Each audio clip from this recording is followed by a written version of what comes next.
Hello friends, मैं doctor सपना साध आज बहुत दिनों के बाद अपने नए वीडियो में आपसे मिल रही हूँ।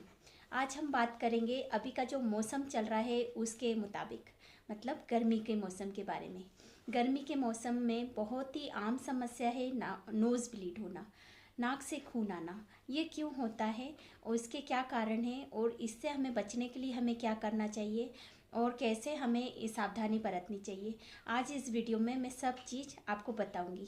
यदि आपको कोई भी क्वेरी करना हो, कुछ भी सवाल पूछना हो तो आप मेरे कमेंट सेक्शन में पूछ सकते हैं, मैं उसका रिप्लाई ज़रूर करूंगी।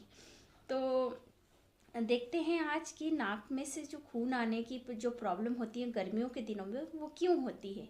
सबसे पहले मौसम का असर। गर्मी के मौसम में गर्म और सूखी हवा चलती है जिसके कारण क्या होता है, ये नाक की झिल्ली को भी इफ़ेक्ट करती है, वो भी ड्राई हो जाती है और ड्राई होकर नोज़ ब्लीड शुरू हो जाती है। ठीक है, एक मेन कारण मतलब गर्मियों के दिनों में ये है। इसके बाद नाक को बार बार, जो कुछ बच्चों में रहती है ये आदत कि बार बार नाक को छूते हैं या ऐसे रगड़ते हैं, नाक में उंगली करते हैं, तो उस कारण से क्या होता है ना, वो बार बार उस चीज़ को किसी भी परत को या किसी भी स्किन को अपन बार बार टच करेंगे या रगड़ेंगे तो स्वाभाविक बात है कि वो थोड़ा देर बाद जलन होने लगती है और ब्लीड करने लगती है। तो ये भी एक कारण होता है। और एक कारण ये है कि जब शरीर गर्मी बहुत तेज़ पड़ती है तो शरीर भी गर्म हो जाता है। ठीक है, बहुत ज़्यादा गर्म हो जाता है जिसके कारण जो नोज़ की ब्लड वेसल्स है ना, वो भी, उस पर भी प्रेशर पड़ता है, दबाव पड़ता है, जिसके कारण ब्लीडिंग स्टार्ट हो जाती है। ठीक है, और इसके बाद जिन बड़े बुज़ुर्गों में या फिर यंग एज में भी जिनको हाई ब्लड प्रेशर की शिकायत रहती है, हाई ब्लड प्रेशर की कंडीशन में भी नोज़ की ब्लड वेसल्स पर प्रेशर पड़ता है और वो ब्लीड करती हैं। ठीक है, इसके बाद जिन पेशेंट को एलर्जी रहती है, सर्दी जुकाम रहता है, उसके कारण क्या होता है कि बार बार ये चीज़ें रिपीट होती है तो उनकी नाक में जलन होने लगती है, स्वेलिंग हो जाती है, जिसके कारण नोज़ ब्लीड करती है।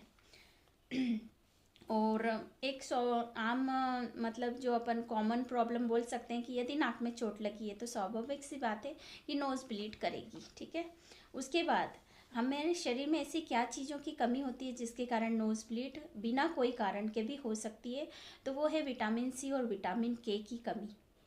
इन दोनों विटामिन्स की कमी के कारण भी नोज़ ब्लीड बिना किसी कारण से भी हो सकती है।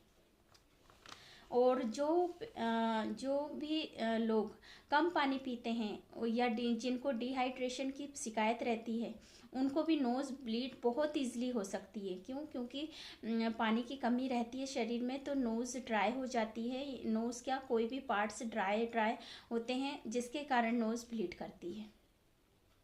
और इसके बाद हम बात करेंगे कि हमें नाक से खून आने पर हमें क्या क्या सावधानी बरतनी चाहिए, क्या करना चाहिए। तो जैसे ही नोज़ ब्लीड हो, मैं उस टाइम की बात बता रही हूँ, जैसे ही कोई पेशेंट को नोज़ ब्लीड हो तो उसे मुंह से सांस दिलवाना चाहिए। उससे कहना चाहिए आप नाक से सांस ना लें, मुंह से सांस लें। इससे क्या होता है ना कि नाक पर दबाव फिर कम पड़ता है और ब्लीडिंग जल्दी रुकती है। इसके बाद नाक में पेट्रोलियम जेली या फिर नारियल का तेल यूज़ करना चाहिए, लगाना चाहिए, ताकि जो ड्राई स्किन है वो थोड़ी नमीदार हो जाए। इसके बाद पानी पीने की सलाह देना चाहिए, उन्हें ठंडा पानी पिलाना चाहिए और पानी दिन भर में भी उन्हें याद दिलाते रहना चाहिए कि आप पानी पियो, पानी पियो। इससे भी नोज़ ब्लीड बहुत कम, रेयर हो जाती है। और तुरंत जब नोज़ ब्लीड होती है तो नाक पर पानी के छींटे मारना चाहिए, ठंडे पानी के छींटे मारें, जिससे क्या होता है कि नाक की जो ब्लड वेसल्स है जिस पे प्रेशर पड़ा है वो संकुचित होती है, उसके कारण ब्लीडिंग जल्दी रुक जाती है। और इस टाइम पे जब नोज़ ब्लीड हो रही है तो सीधा बैठें और सिर को थोड़ा आगे झुकाकर बैठें। एकदम ऐसा लेटना भी नहीं है, ना ही एकदम मुंडी झुकाना है, थोड़ा सा डाउन करना है बस। इसके बाद जब नोज़ ब्लीड होती है तो नाक पर ठंडे पानी की या बर्फ़ की पट्टी रखना चाहिए, जिससे भी ब्लड वेसल सिकुड़ जाती है और ब्लीडिंग जल्दी रुक जाती है। तो आज के लिए इतना ही, शुरू में ही इतना लॉन्ग वीडियो नहीं करती हूँ। नेक्स्ट वीडियो में आपको बताऊंगी कि इसके लिए हमें क्या क्या बचाव करना चाहिए कि ये कभी दिक्कत ना हो इसके। तो आपको मेरी वीडियो अच्छी लगी तो प्लीज़ लाइक शेयर सब्सक्राइब करिएगा। मिलते हैं नेक्स्ट वीडियो में। धन्यवाद।